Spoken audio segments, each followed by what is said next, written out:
Sweden کے اندر ایک مخبوط الحال شخص نے قرآن حکیم کو آگ لگائی، نعوذ باللہ من ذالک، اعلانیہ، اور یہ سب کچھ اس نے وہاں کی جو کورٹ ہے اور پولیس، یعنی جتنے ریاستی ادارے ہیں ان کی سرپرستی میں سب کچھ کیا، فریڈم آف ایکسپریشن کے نام کے اوپر۔ اسی قسم کا ایک واقعہ آلموسٹ 6 مہینے پہلے بھی سویڈن کے اندر ہی ہوا تھا، ترکی کی ایمبیسی کے باہر، اور اس میں بھی اس قسم کی غلیظ حرکت کی گئی تھی۔ اس وقت بھی بہت زیادہ پروٹیسٹ ہم نے کیا اور پوری دنیا کے اندر اس حوالے سے احتجاج ہوئے، حکومتی لیول کے اوپر بھی، عوام الناس کے لیول کے اوپر بھی۔ اس دفعہ بھی کافی سخت رسپانس آیا ہے۔ سب سے زیادہ اچھا رسپانس تو آیا ہے عراق اور ایران کی طرف سے۔ عراق والوں تو ان کی ایمبیسی کے اندر داخل ہو گئے، وہاں پہ توڑ پھوڑ نہیں کرنی چاہیے، لیکن بہرحال جو انہوں نے یہ کہا کہ اس کو یہاں سے نکالیں، سفیروں کو ان کے، یہ تو سارے مسلمان ملکوں کو کرنا چاہیے، 60 کے قریب مسلمان ملک ہیں۔ ابھی OIC نے بھی اپنا اجلاس اسپیشل بلایا ہے، میرا خیال ہے اس میں پہلا ڈیسیژن یہی ہونا چاہیے کہ ان کے جو ایمبیسیڈرز ہیں ان کو فارغ کیا جائے۔ دوسری طرف یورپین یونین جو ہے وہ اعلانیہ یہ بات کر رہی ہے کہ ہمارا اس واقعے کے ساتھ کوئی تعلق نہیں ہے۔ انہیں اس واقعے کی سنگینی کا اندازہ ہو گیا ہے کہ یہ معاملہ زیادہ بگڑ گیا، اس وجہ سے وہ اسے ایک مذمت کے اعتبار سے ہی اپنی سٹیٹمنٹ جاری کر رہے ہیں۔ رشیا کی طرف سے بھی سخت مذمت ہوئی ہے، ایران کی طرف سے بھی، ترکی کی جانب سے بھی، پاکستان کی طرف سے بھی۔ کل رات کے جتنے ٹی وی چینلز تھے ان پہ پہلی جو خبر تھی 9 بجے کی خبر نامے کے اندر وہ یہی تھی۔ اور یہ واقعات آلموسٹ 2011 سے زیادہ شروع ہوئے، آلموسٹ 12 سال پہلے، کہ جو گستاخانہ کارٹونز اور فلمز کا سلسلہ شروع ہوا۔ اس وقت سے مسلسل میں نے مختلف مواقع کے اوپر ویڈیوز ریکارڈ کروائی ہیں۔ اس حوالے سے مسلم عوام کو کیا کرنا چاہیے، مسلمانوں کے حکمرانوں کو کیا کرنا چاہیے، اور OIC کو کیا کرنا چاہیے، یہ پورے کا پورا نیریٹو میں نے 1.5-2 گھنٹے کے اندر ریکارڈ کروایا ہوا ہے۔ کاؤنٹر نیریٹو آن گستاخانہ کارٹون اور فلمز، یا آپ YouTube پہ جا کے لکھیں تو میری تفصیلی ویڈیو کھل جائے گی۔ اب بار بار ان باتوں کو ریپیٹ کرنے کا فائدہ کوئی نہیں ہے۔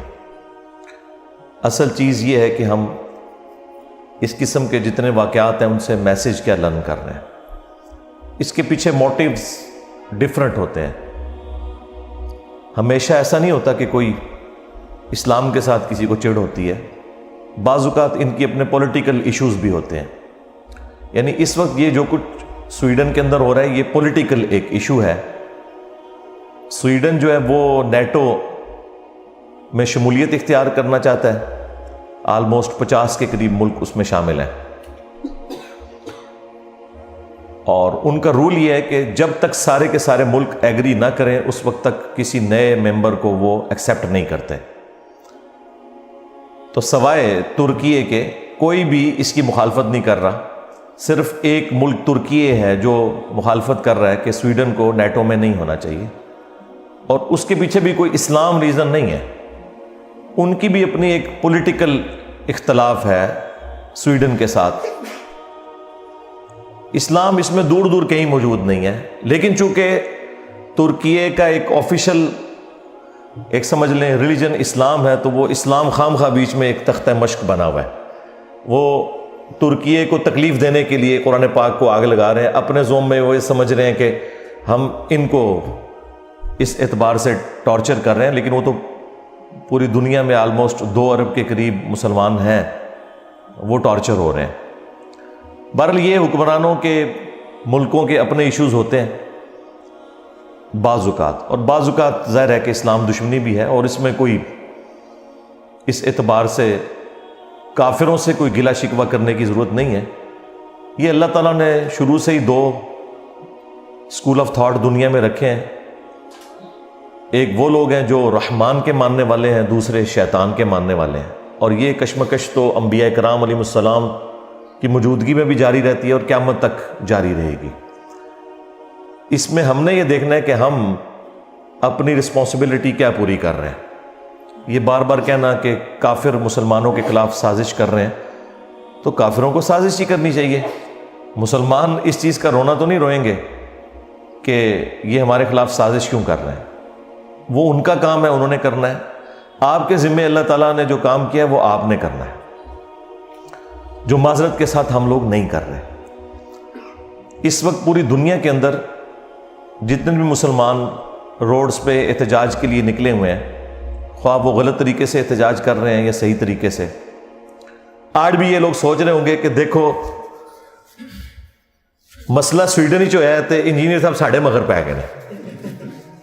اس لیے پڑھے ہیں کہ بھائی ان کی دشمنی تو سب پہ عیاں ہے، پوری دنیا کے لوگ انہیں برا کہہ رہے ہیں، تم لوگ جو ہے نا عزتیں اویل کر رہے ہو اللہ رسول کے نام کے اوپر، تمہارے جو چہروں کے اوپر میک اپ ہے نا یہ تو میں نہیں اتارنا ہے نا، ان سے ہمیں کم تکلیف ہے۔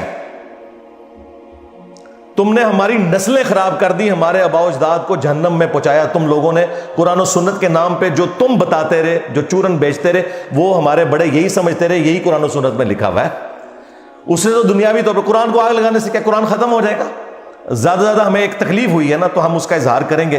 تو مجھے بتائیں کتنے مسلمان ہیں جنہوں نے یہ آگ لگائے جانے والے واقعے کے بعد آ کے وی لاگ بنایا کہ ہاں بھائی آج کے بعد میں 5 وقت نماز پڑھوں گا، میں داڑھی رکھوں گا، اور آج سے ہی میں قرآن ترجمے سے پڑھوں گا، اور میں دیکھوں گا کہ میرے رب نے مجھ سے کیا کہا ہے، تم نے میری اس کتاب کو آگ لگائی ہے، میں آج سے اس کتاب کے مطابق عمل شروع کر دوں گا۔ ایک کوئی گل کر کے دسے، کوئی نہیں کرتا، نہ کوئی عالم نہ کوئی وائز کسی کو کہے گا کہ تم ایسا کرو، کیونکہ کتی چورا نہ رلی ہوئی ہے۔ ہاں، گھر کی حفاظت کے لیے کتا رکھا جاتا ہے نا، اگر وہ چوروں کے ساتھ مل جائے تو پھر اس گھر کی حفاظت نہیں ہوتی۔ اس کی طرف کس کی توجہ ہے؟ کیا یہ قرآن کی گستاخی نہیں ہو رہی ہے کہ قرآن تو کہہ رہا ہے کہ نماز نہ پڑھنے والا مشرک ہے، اور بے نمازی جو ہے قرآن جلنے کے اوپر سیکھ پا ہوا ہے؟ تو نے تو پریکٹیکلی قرآن کو جلا دیا ہوا ہے، نمازیں چھوڑ کر، قرآن کی تعلیمات چھوڑ کر۔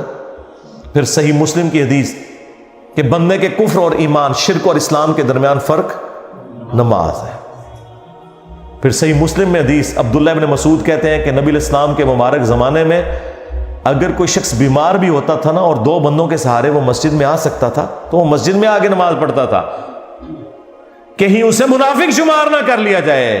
اور صحابہ کرام کو کیا پتا تھا کہ پاکستان میں کروڑوں لوگ شناختی کارڈ میں مسلمان ہیں، نماز ایک بھی نہ پڑھ کر۔ یہ تو بڑا آسان اسلام ہے، لیکن اس اسلام نے آپ کو کوئی فائدہ نہیں دینا۔